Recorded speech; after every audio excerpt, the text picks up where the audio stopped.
worlds in terms of being introduced by colonial powers. And I think in New Zealand that our tribes reacted very quickly, intuitively to what it meant to confront a serious pandemic. And many of them, put up roadblocks, moved swiftly into mobilising food, supply chains, if you like, being able to deliver food, and in particular been protecting our elders who were seen as the most vulnerable. And I certainly benefited from that system. I was in lockdown in my husband's tribe in Wanganui, and we were well looked after there. But New Zealand's been out of lockdown since April last year. And we live a sort of semi-normal life, but always on alert in case the pandemic comes across the border and gets into our communities. So there's certainly anxious times. And as someone who was teaching last year as well, it was challenging for our students and staff to pivot to 100% online teaching and learning. I found that challenging, and I'm glad I'm not teaching this this semester. I'm kind of semi-retired from the university now, so it's really good. I don't wake up in the morning and think, oh, I need to go to work. I can sort of think of the work that I want to do, but not the institutional sort of baggage that goes with that.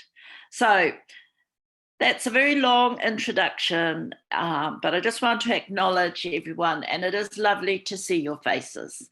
Now, I think when Joanne first wrote to me, she said those of you in class will be or have already read some of the chapters of the Decolonizing Methodologies work, and you might have some questions for me. So I do want it to be a little bit sort of interactive, and I know Joanne's got a process for you to give her questions. So please feel free. Can't guarantee I'll know the answers, but definitely please ask your questions. So the Decolonizing Methodologies text is about to come out as a 3rd edition. And I want to speak to the process of that 3rd edition because it says something, I think, about the 1st edition and the 2nd edition and what the work was trying to do. I started writing some of the chapters for the 1st edition as a master's student, and then as a PhD student, and then parts of it were in my PhD. But as soon as I completed my PhD, I had this clear vision of the book, and I sat down, restructured a lot of the work in my thesis, which represents the first half of the book, and completely wrote the second half of the book from chapter 5 onwards from scratch, but based on ideas and conferences and things I had been working on anyway. And it is interesting, the response to the book, because I think Indigenous readers respond in particular to the second half of the book, and communities, to what does it mean to just do research if you're Indigenous in Indigenous communities. And I think scholars in that respond to the first half of the book and my take at the time on the way in which academic university knowledge is deeply implicated in imperialism in the first instance, and then modes of settler colonialism and the formation of the nation state in the second. And in that, obviously, I cover a wide range of things, but including the way schools and, schooling curriculum and the formation or the way knowledge is legitimated through various processes, and then it becomes dominant. I think also in that first part of the book, I also set up the idea that Indigenous peoples, and indeed all cultures, have knowledge and are knowledge-based communities and seek knowledge and have ways of classifying knowledge, cataloguing knowledge. They have a language for talking about knowledge. But what European imperialism did was kind of erase much of that and then steal quite a bit. Yeah. I think Orientalism speaks to that in terms of appropriation, claiming, borrowing Indigenous and other cultural ideas, and then incorporating them into sort of a Western gaze about how that works. So that's the first half of the book. But let me talk about the third edition. I am kind of excited about it because for the last 2 or 3 years at many of the Indigenous conferences I've gone to, I have asked graduate students and colleagues to have a discussion about what they think and thought I should include in the third edition and what the new projects might be. And, are there sort of new projects that I should be paying attention to? And those were interesting discussions. So the new edition does have an extra chapter with 20 more Indigenous projects in it. Some of them, some ideas, I think, in terms of what I've called projects, are really underpin, multiple kinds of topics and approaches. And I use the word project quite deliberately. It's not a fancy word. It's a kind of down-to-earth word in terms of just pulling some things together that cross boundaries, and they're not specific to a particular discipline, that people both inside formal institutions and outside can relate to. So, in the new one, I'm looking at decarcerating society, more in the sort of food sovereignty space.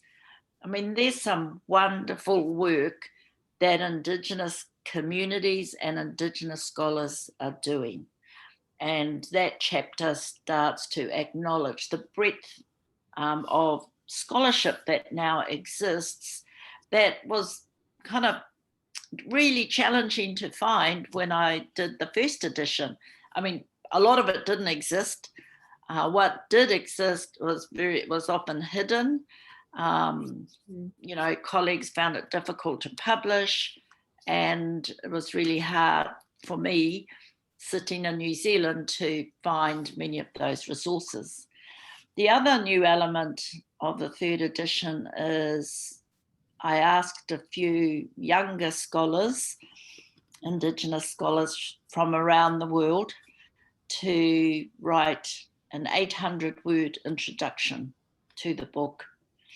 So the introduction to the third edition is written with a group of young scholars from Philippines, Australia, North America, the Pacific, and Aotearoa. And that was an attempt by me to sort of really ask them to situate the book in today's world, because that's the question you sort of often, or I ask, is that work still relevant? does it still speak to the issues that I was trying to address in the early 1990s and the late 1990s? Is that still relevant? Is it useful? But also how, it's also an attempt to incorporate the whole book and refresh some of the new scholarship by Indigenous and people of colour, by new authors, and trying to sort of keep that part of it updated. So that's just a talk on the new edition. The cover, I always get questions about the cover. The first, I had no control over the cover of the first edition, and I've had all these adventures because people thought I was the woman on the cover of the first edition, and I've been stranded in airports because I didn't look like her. I've had to justify why, whether I changed my appearance, and so that was interesting. I think I got stranded in San Diego airport, and then because Steve Newcomb, Deborah, couldn't recognise me from the book, and they went round and round, and I was in the airport. It emptied out and filled up with passengers coming in. It emptied out, and I thought, oh my God, I'm going to have to return to New Zealand. And I saw these two men come in. One was really white and one was really black, and they scanned the room, ignored me, turned around and left, and I saw the top of my book sticking outside the back pocket of one of them. So I went like running across the airport saying, are you looking for me? And they went, no. I said, yes, you are. You're looking for me. I can tell. And they sort of looked at me, and I said, it's in your back pocket, the book. I said, this is me. This is not me. So anyway, that was our big adventure. And fortunately, I didn't have to go back to New Zealand that night. I was able to have a good time. So the little lesson there for all of you when you publish your work is to pay attention to the cover of the book and obviously there's the representation issues, but also what it might mean. And then of course, some of you will have the pink book with the footprint on. I was given a choice of a footprint and a handprint. So I thought, I'll go for the footprint. And then my mother says to me, how did I get your footprint onto the cover of the book? And I said, Mum, it's not my footprint. And then she's saying, well, then why are they using it? I'm going, well, it's just a cover of a book. It's attractive. It's pink. Anyway, the new edition is yellow, a yellow footprint. I can sort of live with the vagaries of the cover. Don't do a critical analysis on the cover, please, because it's really random how that worked out. But it is interesting in terms of, I guess, for all of you who contemplate writing and how you sort of visualize a book and what it means to bring that together inside a cover and what you might want that cover to look like. I wasn't paying attention at the time to all those details, but I have colleagues now who are very careful, much more judicious about control over the elements of publishing a book. So that's kind of all beside the point to thinking about the ideas of decolonizing methodologies. But I want to do a little pause, Joanne, and I'm happy to take questions as we go. Okay. It gives me a break and I can have a drink of water, so I'm not just rabbiting on and on and on. So okay, so we'll wait for and not folks. carry on. Oh, if anyone wants to raise their hand, hopefully I will see you.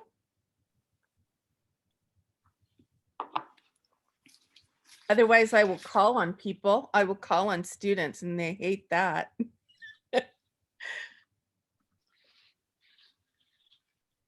I know you're out there. I can see you all. Don't be shy. I know. Kathy, maybe you have a question? Oh, let's see. Who else do we have here? Justin, Pilar, Edie. They're getting all nervous. There's a couple of hands up. Oh, yeah? Yeah. You want to call on them? You want to call on them? Leith? I think the other hand was up first, actually, so I can go after. Okay. I'm not seeing the other hand. They are. Oh, there. Okay, there you are. Okay. Hello. Hey, thank you so much for having this talk today. I'm so excited to be here and discuss this book. It's been so pivotal to my thinking about Indigenous research methodologies. And I guess my big question is, I've been reading a lot of books on, Indigenous research methodologies and in addition to decolonizing methodologies. And it feels like a lot of the books that I'm reading are saying similar things, and I was getting kind of, I was like, they're all saying very similar things about, what Indigenous research methodologies entail. And so I'm facing my master's qualifying exams now, and I'm trying to read as much as I can about it. And so, I kind of am shying away from talking about Indigenous research methodologies as a definition, like trying to say this is what they are because they're so various. And I think that's kind of more of a more of a Western way of trying to kind of make it really static. And so, where do I start this conversation when it comes down to research methodologies? That's my big question right now. And I don't know if you all have any answers, but I'd love to hear your thoughts. Thank you. That's a good question. I mean, I think it's important to get your head around who are Indigenous peoples and understand the struggle of Indigenous peoples in the context, of your own context in North America, but globally and in the, what has culminated in the Declaration of the Rights of Indigenous Peoples. Because I think to understand the significance of Indigenous knowledge, Indigenous methodologies, is really to understand the journey that Indigenous peoples have gone on, have had to take to really recover knowledge, recover their lives from this onslaught of imperialism. And it's important to understand Indigenous peoples existed before European, imperialism, that Indigenous knowledge has existed for thousands of years. And then there was this huge disruption, which actually did destroy and erase many Indigenous cultures and Indigenous peoples. And the comeback from that is really important for everyone, I think, to understand. Before you get into the details of research methodology, to understand, the positioning that you're taking. Because I don't think it's something you can just go in innocently and do this work. I think it's deliberate, it's purposeful. In that sense, it's a political act of choosing Indigenous approaches and Indigenous theories and Indigenous knowledge. And it's very important to choose that critically, and knowing that with it comes responsibilities, relationships, an attitude to ethicality that goes much deeper than what institutions might ask of you. And it speaks also then to the purpose of research and the outcomes of research. What is it that research is going to deliver in terms of benefits? And it doesn't have to be a transactional benefit, like if I do this, you will get X, Y, and Z, as we say, or Z. But it's more a very sort of addressing the fact that for decades, research on Indigenous peoples, people of colour, marginalised people has been very deficit oriented, is very damaging, harmful, exploitative. And in order to sort of both decolonise and Indigenous, you have to consciously move away from those approaches and then rethink what does it mean, for me as a researcher to be asking this question. Is it the question, the right question that I could be asking and I should be asking? Am I the right researcher who can answer these questions or co-answer these questions? So I think, just going back to my first point, it's really important to get a solid understanding of the politics of Indigenous peoples and what we have survived. And I think, the middle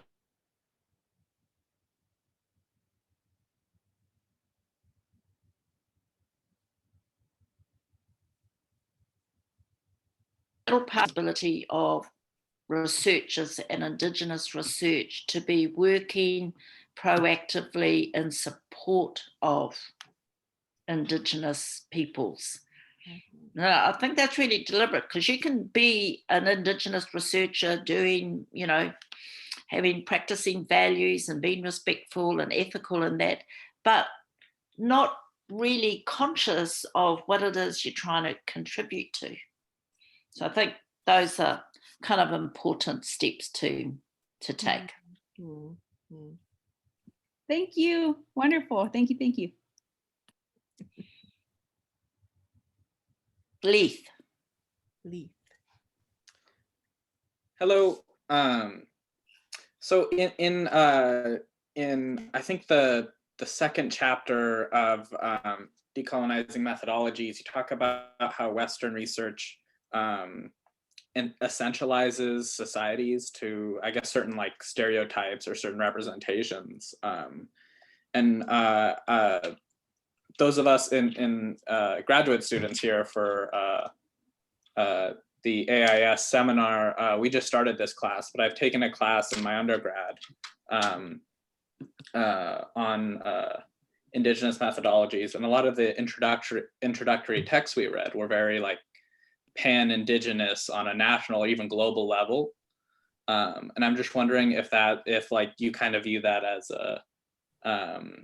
a result of being embedded in the academy, or possibly, or if it's an intentional kind of solidarity building exercise.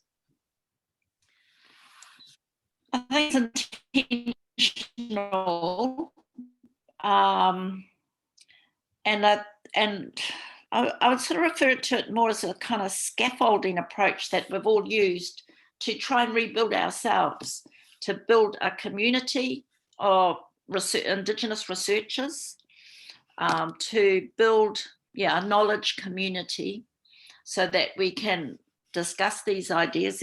It's my own experience as a graduate researcher is no one understood what I was talking about. You know, I took a feminist class and it was like, I don't like this class. There's something wrong with it. It took me, you know, most of the year to figure out it wasn't me. There was nothing wrong with me. It was everything they were trying to teach me because it wasn't about me.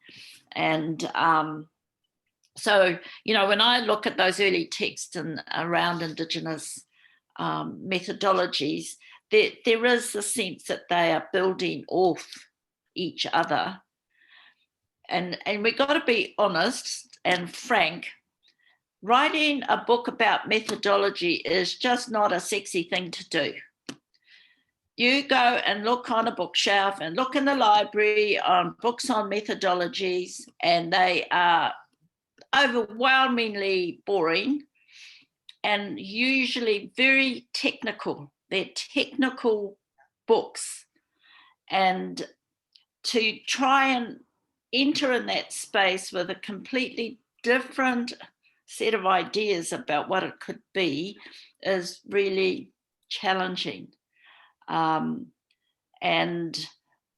you know, I do notice where Indigenous authors' works are placed in a bookshop, because it can be a very interesting exercise, other than in a university bookshop.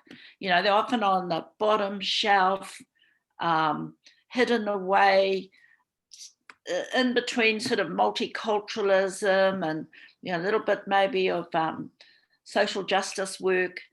Mm-hmm. You know, so it's really challenging in terms of writing and thinking about methods and methodologies, and trying to build on experience of doing research. I mean, that's the other important thing. You can't sort of sit back and in an abstract sense write about methods.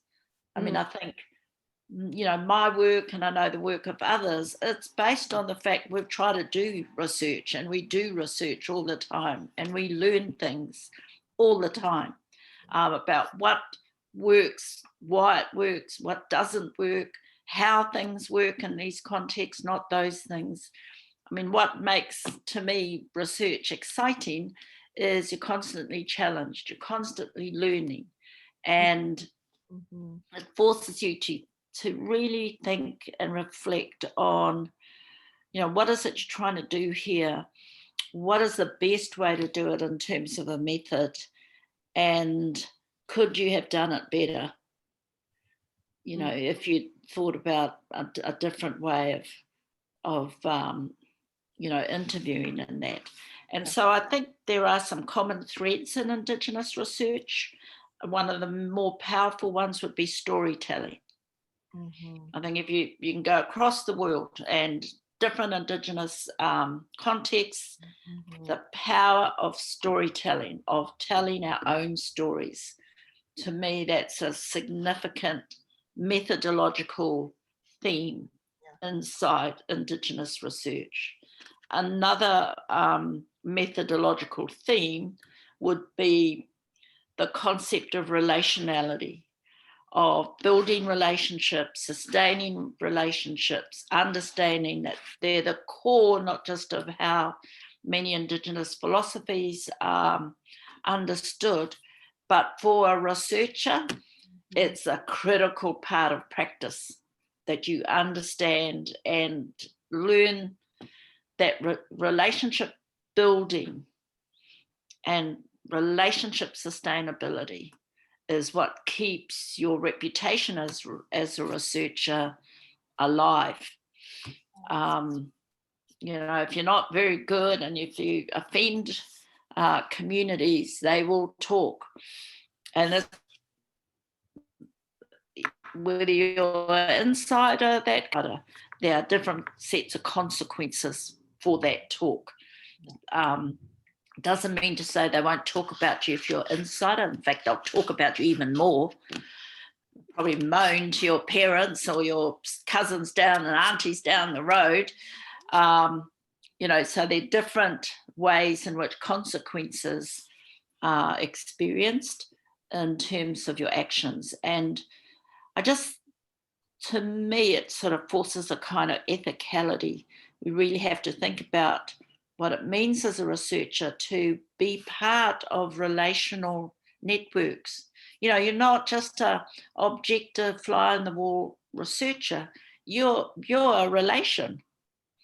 You do research in relation to these ideas, these texts, these communities, these, you know, people. So I think you have to begin to see yourself as a researcher, not as the authoritative eye that's gazing upon whatever the world is you're looking at, but as a relation who works in relation to the Indigenous world. And with that comes responsibilities, roles, positioning, all those sorts of things. Definitely. So we have a few questions in the chat area. Okay. I didn't want to miss them. I'll go and have a look at them. So Alita is asking how to approach, I'm assuming she means in terms of research, Yeah. when you are both insider and outsider. And then she also asks alternatives to research for graduate dissertations. So maybe start there and then we'll do some other. Well, insider, outsider. Wait a minute. I don't know. It's hard approaching communities, even if you're like deeply ingrained in it. That's, you know, that's the truth of it. When you go in as a researcher, you're kind of nervous, and actually, that's a really good thing to be nervous. You know, if you think you're going to waltz in there and get everything you want and charm everybody, that's not the best way anyway to think about doing research. There's a certain kind of humility, preparation, and, you know, courage you need. At the same time, an openness to negotiate what it is you're trying to do. After all these years, you know, I can't tell you it's any easier than when I first started doing research. I always, even if I know some people, think about, you know, prepare myself, not just in terms of questions and all the bits and pieces of ethics, consent forms and things, always prepare myself for, all right, you know, this is the role I'm in. And sort of, I guess, in a spiritual sense, thinking about what it means to be meeting and interviewing people on these topics.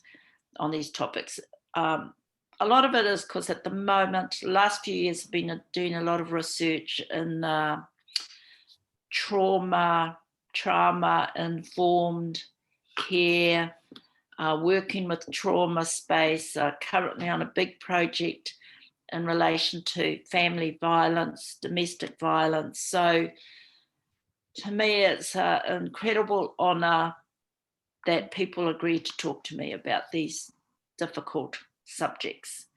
And I'm always blown away and always grateful and amazed and, you know, at the stunning work that providers of social services do in our communities.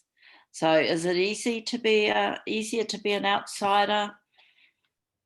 I don't think it's, I don't think it is, but it's also not easy to be an insider. It's just a different path. And I think often as an insider, you can mind read. You know, you can think you know what they're thinking. The issue, though, is you can sometimes get that wrong unless you check. And then observing in my communities how, you know, people who are outside our community get access. I do think there's a lot of expectations on them and messages to them that they mostly miss.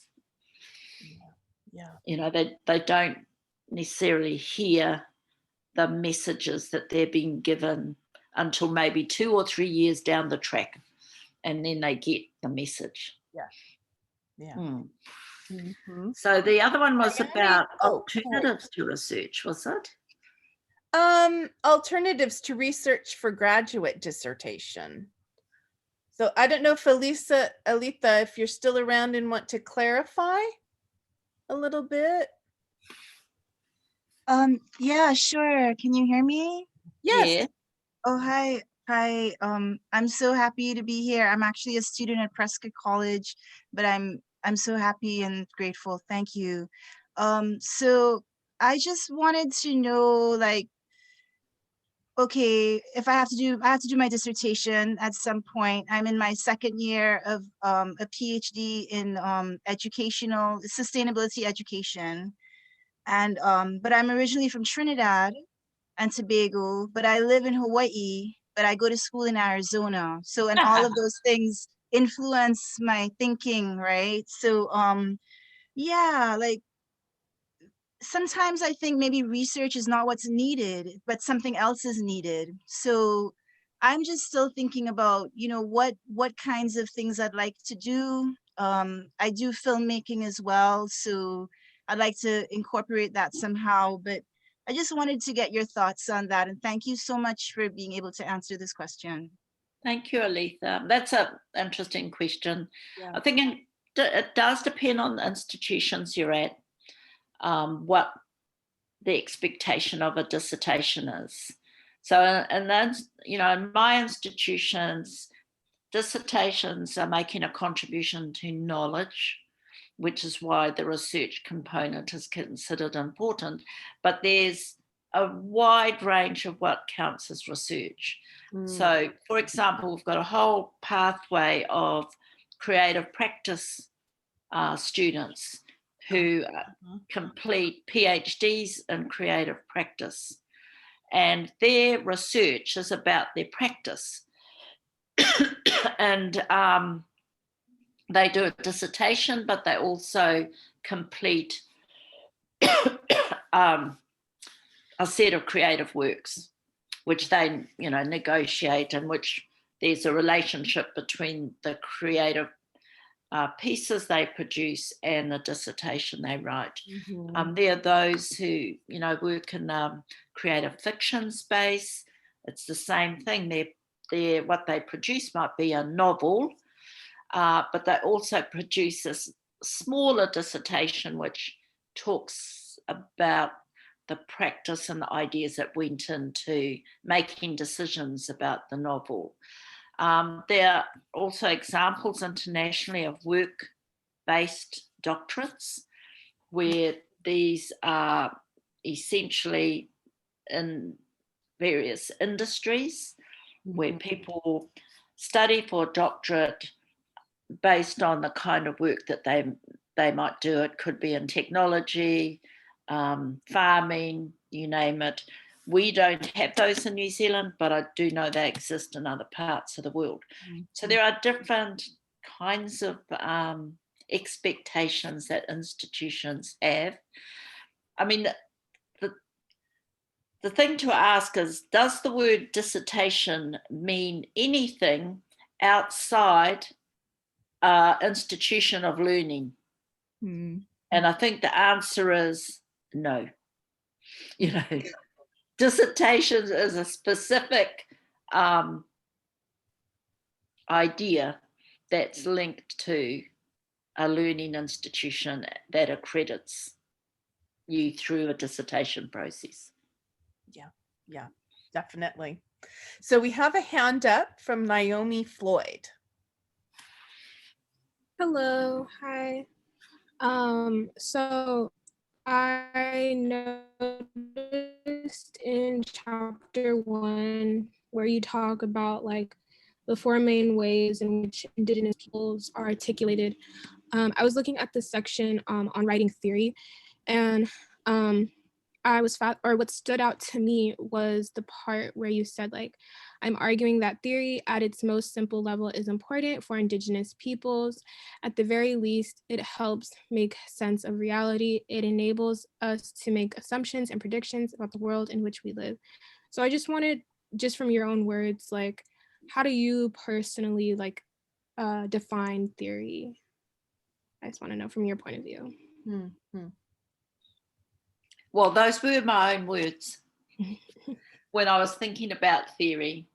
And I was writing about theory in a time when even all my own Indigenous contemporaries were dismissive of theory. All right. And thought theory was for geeks, basically. Mm-hmm. And theory was the domain of, really clever people, and, Indigenous peoples didn't do theory. So part of the reason for those sections on theory and writing was to really assert that actually Indigenous peoples do theorize, and we have theories of the world.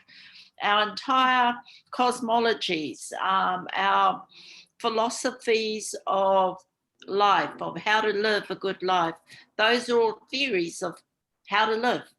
And I think it's really important in the academic sense, because there is a hierarchy of knowledge in the academy, to not, if I put it simply, not to dumb our ideas down, but to claim the highest levels of intellectual thinking, debate, processing of ideas, and to, when I look at the story of Indigenous peoples, when I look at my own peoples, I'm amazed. I'm constantly in wonder of how fabulous Indigenous peoples are.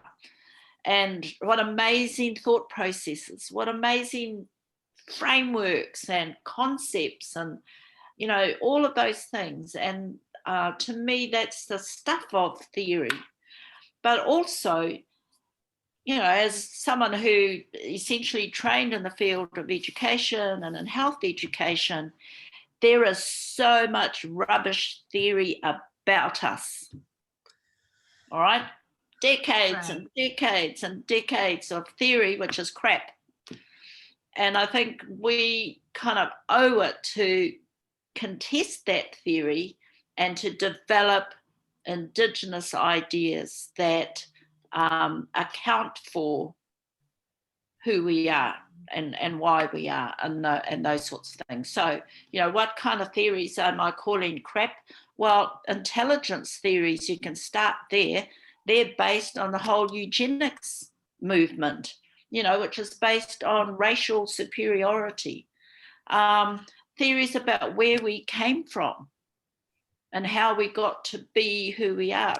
Theories about civilization, who's civilized, who's not civilized. Theories about gender. Oh, that's right, they didn't mention gender. Right.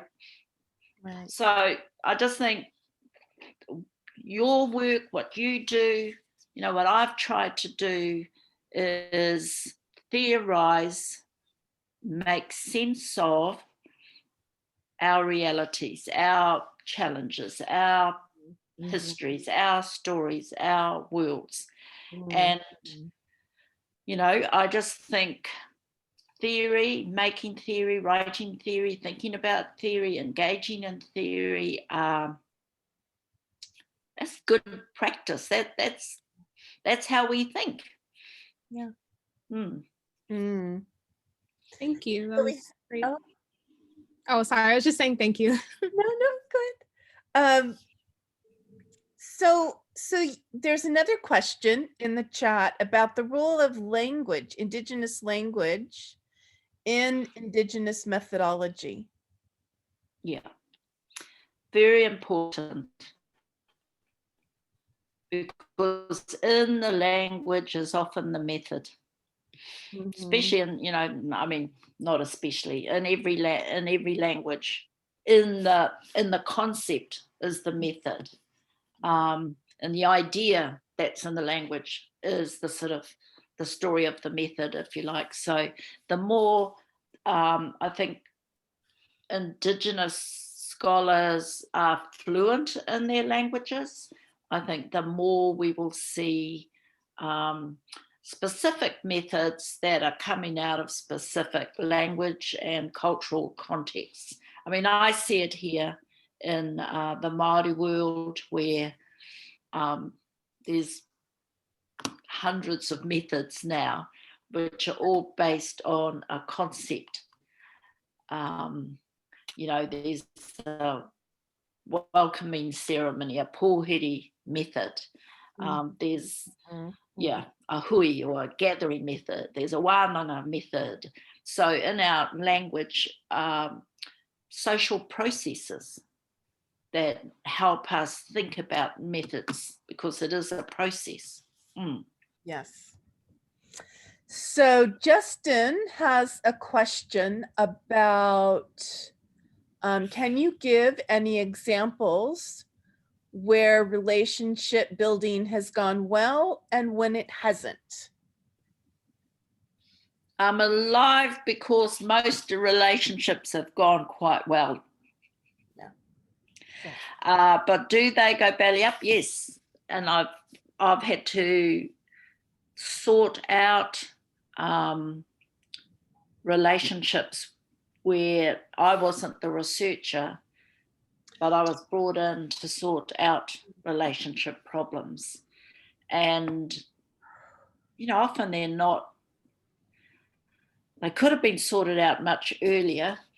And they're not, you know, irreparable in a sense, but some are, because it's hard if you're dealing, say, with a student who goes back into their community and then upsets three aunties. Right. It's really hard for me as an outsider to sort that out. And to be honest, for my master's students over the years, I caution them against doing too intense family-based, community-based research projects until they've learnt much more, because it's a bit risky to send an innocent, you know, that's how I see it, into our communities, because they're not, I mean, some of you will know when I say we can be not very nice to people in our communities. That's a reflection of our history and of our trauma, of, you know, what we're all struggling for. And it's hard going in, even if they are your aunties, but going in innocently as a researcher, because I think researchers have to go in prepared. And, you know, some of my students have survived quite significant growlings from their elders. That's the best lesson that they could have got. It's not a lesson I could have delivered, but they were resilient enough to turn quickly, apologize, get on with it. Others, you know, it sort of crushed them and they had to build confidence and those sorts of things. I've also had to mediate where well-known researchers have got it wrong. They've been like literally told to piss off out of a community, and then it's the funding body that's got me in to sort out the mess and the drama. And once again, you know, it takes a long time to build a good relationship, and it can go belly up in 5 minutes. And so sometimes, you know, if researchers are humble enough, open enough, willing to sort of take the growling and listen and start again, they're stronger for it and their projects will survive. But if their skin is thin, that can be quite a traumatic experience. So in the kind of research that I'm talking about, which is mostly social research, where you're interacting directly with people, you know, even if you're not an Indigenous researcher, all researchers who work in that space understand relationships are important. Yeah, yeah. We have another hand from my dear colleague, Ponapate.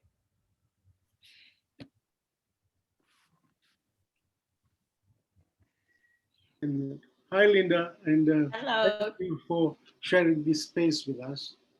I'm hungry, so it will affect my ability to cohere. But I have, two broad questions, and I ask this not only for me, but for the benefit of Pacific Islanders who are in this call. When I read your book, and I've read it several, I've read it about 3 times. When I think about indigenous methodology, I think about it in terms of, and you talk about it, in terms of recovering erased knowledge. And for me, as a Pacific Islander who grew up in Fiji, in the islands of the Pacific, it's very useful to me to understand, for instance, why indigenous Fijians are economically marginalized, or where indigenous Fijians come from. Now, the concept of talanoa as a research methodology is very effective in that context, recovering erased knowledge and bringing it to the fore, right? Now, I am teaching, as you know, at San Francisco State University, and I'm dealing with, Pacific Islanders who live in the diaspora. And I supervised an MA thesis, and I'm also a chair of a PhD thesis. Both of these topics deal with trying to understand the social, political, economic dynamics that inhibit Pacific Islanders from succeeding in school, right? Mm-hmm. Mm-hmm. And both are using the talanoa as a methodology, okay? And as I see it, yes, it's important. It's an important methodology, but it is a methodology that is not trying to recover knowledge, but a methodology that is designed to create knowledge about Pacific Islanders in the diaspora. Right? And so, so the first part of my question is, how do you, as I'm supervising and advising students and engaging in research myself, I'm, I struggle to sort of mitigate between these two. Okay? So that's the first broader question. And the second one is when you use the talanoa, in the context of the islands, right? In talanoa, when you use it in a hierarchical society like Tonga, Samoa, Fiji. Mm-hmm. When I use talanoa, I go into my community, into my village, for instance. The positionality that I use is not just the Itauke or indigenous Fijian. The positionality that I use is the stratum that I come from in the hierarchy. I'm a chief spokesman. So I go in and that's my positionality. A chief's positionality will be different from mine. Mm-hmm. As well as, and the hierarchy goes down, right? And different hierarchy have different positionality and all trying to recover knowledge or understand knowledge from their respective positionality. And so, I found this out when I was in Fiji 2 years ago. I wanted to understand why is it that, young people in my village are more inclined to rugby than education. Right? And and because I'm a chief spokesman, this is a feared thing in the village to be a chief spokesman because we speak we are supposed to speak on behalf of the chief. We're supposed to, advocate compliance to protocol. Chief spokesmen are the feared people in the village, not necessarily the chiefs. And so when I go in, they always see me as a, in that context, and many don't really respond, or because of the fear of being confronted, or the fear that I will, lecture them. But how do you deal with that? So those are the, Mm-hmm. Short answer, I don't know. Yeah. But no, let me go back to the first half of what I think you were asking is what I love about students is they can go places you can't. They can try out ideas that you think won't work. And they can connect ideas that have never been connected before. So one of the fabulous things I think about, teaching graduate students, postgraduate students is, all of you are doing novel things and you're trying things out. Your role in the end is to question the status quo, question the taken for granted ideas and push those boundaries out a bit more. So, sometimes all of us are trained in a particular way and we think, oh, that won't work, or that's a little bit risky. But it's worth taking a risk. That's often how new knowledge gets created, is you take those risks. And there's no harm in it not working in an academic sense, because I tell my students, well, if your method was a complete, failure, that's a really interesting chapter. Yeah. Write about it. And then write about the decision making you did to recover what it is you were trying to do. So, that I think role of younger researchers is very important for questioning the status quo. Then I think, the second half about, what does it mean when you're perceived to have a position of power in communities, and you see that as, well, you're aware of it. I mean, that's the first thing, is to be aware of the role that your own status has. And I'm hyper conscious of that. Because I'm very well known in New Zealand and in communities. So, I too don't want to scare the bejesus out of people I'm trying to get an interview with. And it's one of the reasons I work in quite big collaborative teams, because it means that and I work a lot with Professor Leonie Pihama, and our colleagues. So we kind of make a decision as which one of us will interview. And the idea is to try and interview so, the power stuff is parallel, not vertical. And every now and again we mix that up. Like recently I've interviewed a group or individuals and then a group of Māori men who work with men. That's their job, and working with men who've been convicted of family or domestic violence, and a condition of their release from prison is they go through these programs. And so I interviewed the men who offer the programs and deliver the programs, and then I interviewed some men who've since come out of prison who were in those programs. So, in that sense, they didn't really know who I was because they very much had lived in the prison world and were intrigued about the topic, were willing to talk.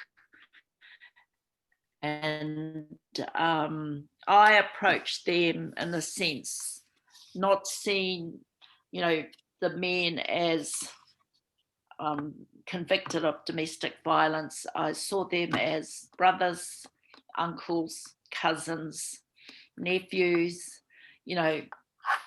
So I approached them in that sense that they were my relations. Mhm. And, you know, some of them were my relations in a sort of distant sense.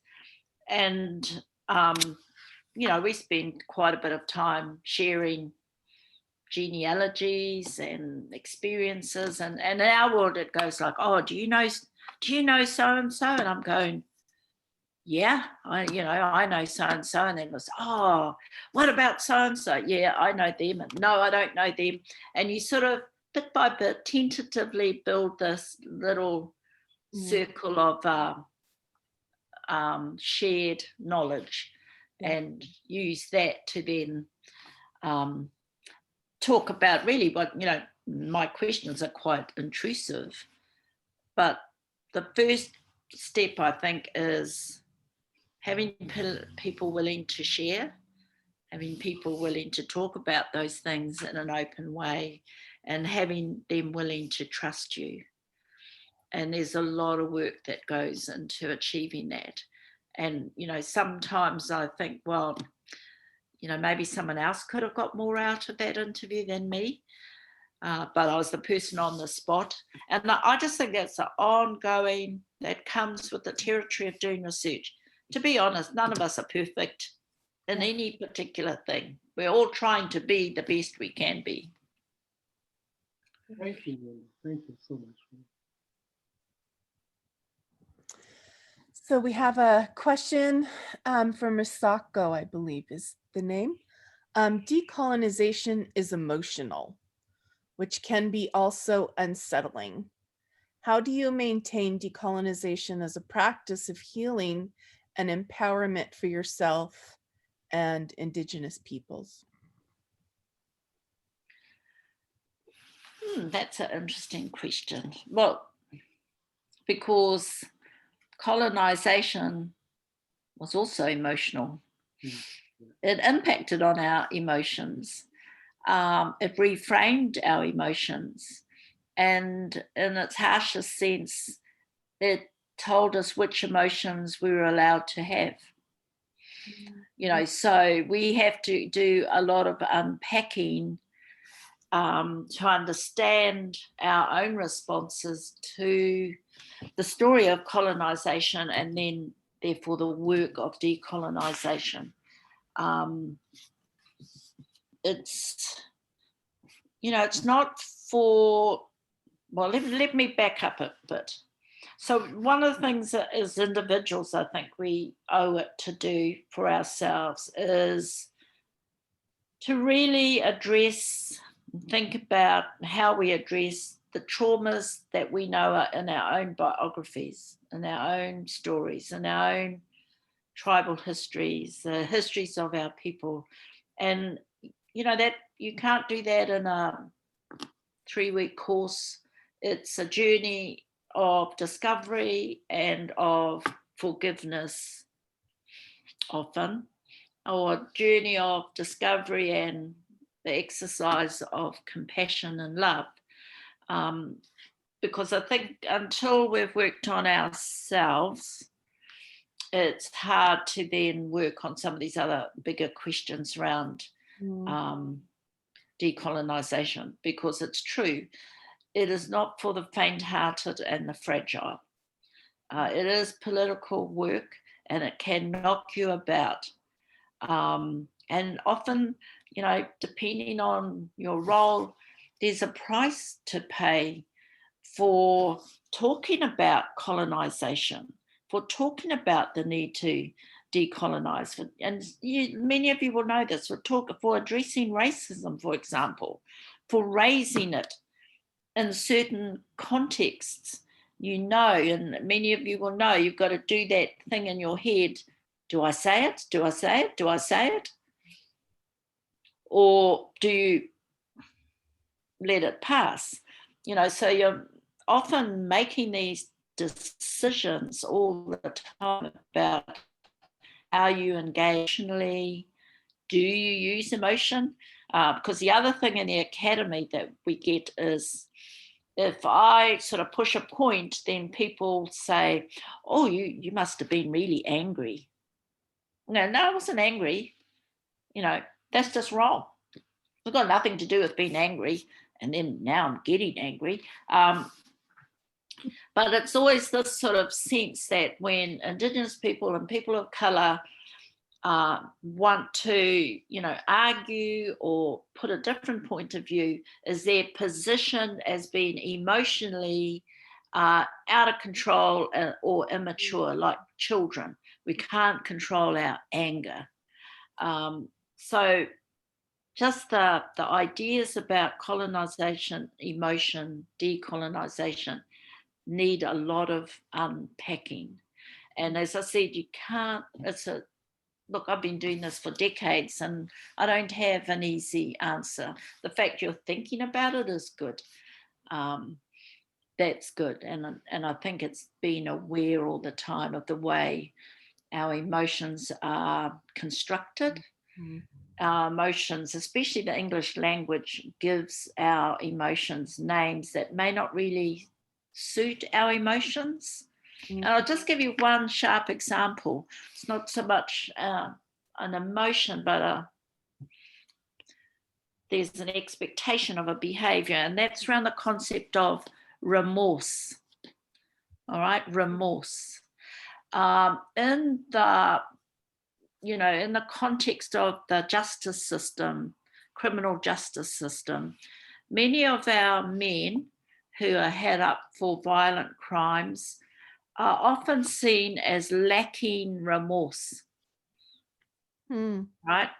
Mm-hmm. That if they apologise, it's not genuine because they don't have remorse.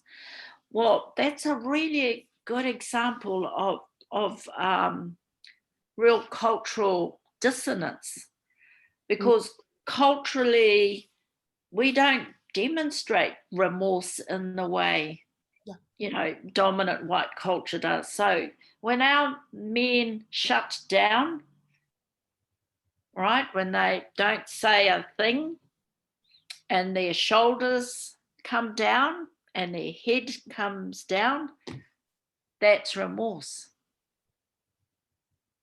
All right, but then they get slammed for not, putting their head up and saying they're deeply sorry and, just kind of sharing all of that. That's not the way that culturally you display remorse. And it's the same with a lot of other words. So it's a really interesting topic, but I'll shut up. No, don't shut up.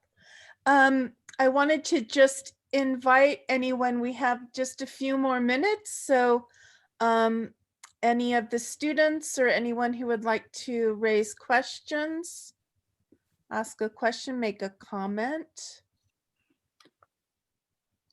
I do one? Yes, of course. I appreciate the invitation to participate in this. I'm from Blackfoot territory in Canada, and I'm a settler who's doing work with the one of the Blackfoot First Nations. And one of the things we've come across quite often is as we do the research, the elders speak to us and they say, I cannot translate this for you. I cannot bring this into a concept that makes sense for you. And so we're struggling with the barrier that is creating in the dialogue. And I just sort of wonder if you've found some interesting way or theory or practice around that. Thank you. And again, thank you for the opportunity to be here. Isn't that a fabulous problem? In the sense of, what does it mean? That are they talking about in terms of specific language or these concepts that they have? I mean, our people say it all the time that, the English language is so inadequate. And I think just what you've talked about shows me a couple of things, how hard they try to translate for you these concepts, and how hard they try to make sense of it. Mm. But it seems that there's a community who would understand implicitly what they're talking about. And then a challenge for a researcher is, you know, what's happening here? Why are they articulating this? What are we doing or not doing? How can we introduce some alternative concepts ourselves to make that conversation a bit richer? And it might be that's not just, you know, in the context of one session or two sessions. It might take, you know, quite a long time. But the other thing I think is useful is if you put some of them in a group and they talk to each other, they can often collaboratively build a sense making sort of discourse, because they can work off each other. And, you know, that's one way you can do it in a practical sense. But I love those kind of problems, because it does your head in, and that's a good thing. It is. It's always good to have things unsettled in your brain. Okay, so Sonia, did you want to ask your question, or do you want me to read your question from the chat? You say the book makes an important distinction between research methods and methodology, which I find few academics do in their text and in the classroom. Students and academics go a long way without knowing nor thinking about the difference. Would you speak about why this distinction is so important? That's a cool question. So I see methodology as the ology of method, the theory of method, and I see method as the technical thing that you might do. And the reason I think both it's important to differentiate is in the Indigenous space, the methodology comes prior to even asking your question. It should help you frame your question, but in it is the work that we talked about earlier that you need to do about what's this knowledge we're trying to produce, what's the history of the colonization of knowledge and the decolonizing histories and stories. That big context, I think, is really important, because when you start to dig into your question, if you haven't done that work, you can end up just reproducing the same old questions that your mainstream literature leads you towards. So, for example, in education, it's an easy example, because in education, the discourse is often, why aren't these poor brown children succeeding at the same level as all these nice white children? Now, if the literature says that and you kind of don't think critically about it, you will always think, oh, there's something wrong with these, poor brown children. And then that's where you look. But if you pull back and go, why is there this discourse about failure and the lack of educational success that relates, to our community? What's going on here? Why is that the question? Can I ask a question about the system? Why is the system differentiating between our people and the dominant group? Yeah. Or why are teachers failing our children? Why is the curriculum not working for us? Why are assessments not working for us? So where you ask your question from comes from the sort of theory or methodological approach that you take. And, I think Leonie Pihama I worked with, she'd put it more, bluntly, is you have to ask a pro-Indigenous question, a positive Indigenous question. Because if you go in with a deficit question, you're already in trouble. Right.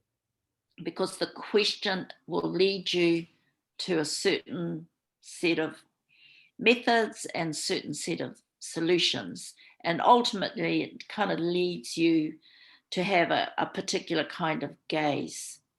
Yeah. And the methodology is about reverting that kind of gaze and looking with love at our people. Yeah. Not with distrust, not with hopelessness, but to look with love and joy and see the good in them. Then ask your question. And does it mean that at home I say things like, God, you guys are useless? No, we still do that in our families. But if I were to, ask why some of the men in our family don't function really well, I wouldn't ask it. I wouldn't go and look at what they do. I would look at the sort of economic system of labor that's forced all of them to be laborers. Yeah. It's denied them the best education that they needed. So that's why the methodology part's important. The method part, I think, then flows, because then you choose, the right sorts of and practical, feasible sorts of methods that will work, that will help you answer your question. So we have time for one more question. Grace, did you want to ask? Yes, thank you so much, Joanne, and thank you so much, Linda, for joining our San Francisco State community. It's so wonderful I'm a fan of your work and Norman Denzin's work, really studying the lived experiences. I'm a sociologist by training, but I have to say, I want to really talk about how we can decolonize methodology. I feel like, the academy is all about benefiting, it's very individualistic, right? So even in the process of research, it really still benefits the researcher, right? And my question is, how can we ultimately use methodology for the benefit of all? Granted, we are writing something that no one else has written about, it's giving voice, and maybe we're doing in partnership for folks, but really in the academy, it's benefiting somebody's, tenure or promotion or helping them get a job. And it can be very individualistic. And I've always been into collaborative research, like working with a lot of people to produce something. So I think that is one way to make something collaborative and not so individualistic, because the academy is very individualistic. Do you know what I'm saying? Yeah. So Linda, I don't know if you have some thoughts about that. Well, I think the collaborative models are really good. And most of the work that I do at the moment is in collaboration with a small group of colleagues, and then a network of community-based, tribal-based organizations, providers, and their researchers. So, for example, my sister-in-law, Cheryl Smith, is very well known. She's a community-based researcher. She set up an independent research institute in her area where she's from. She's built all sorts of fabulous networks and relationships, which is outside the academy. And I see it as one of our achievements when we can build the capacity of our own communities, where they have their own researchers and they can do their own studies, ask their own questions, and are free of a lot of the BS that, academic institutions do and put on us. At the same time, I think if we are employed in an academic institution, it is also important that we kind of exploit the rules of that as much as we can, so that we can survive and flourish. I mean, and to me, I think, as I wrote, writing is important, publishing is important, teaching is important, making theory is important. And I think it's really been clear about what we can achieve in the academy for all its individualizing. The best scholars I've worked with, non-Indigenous and Indigenous, are ones who are deeply collaborative, incredibly generous and kind, and really good people. And, they do exist. You might think they're kind of a myth at the moment inside neoliberal institutions, but I've benefited from those sorts of researchers and, really value collaboration.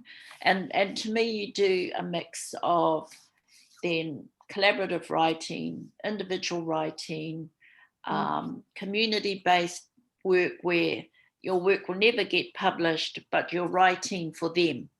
You're helping them write the reports they might need to get more funding, to be able to have a discussion with government to influence policy. And I think that work is important. Advocacy work is important.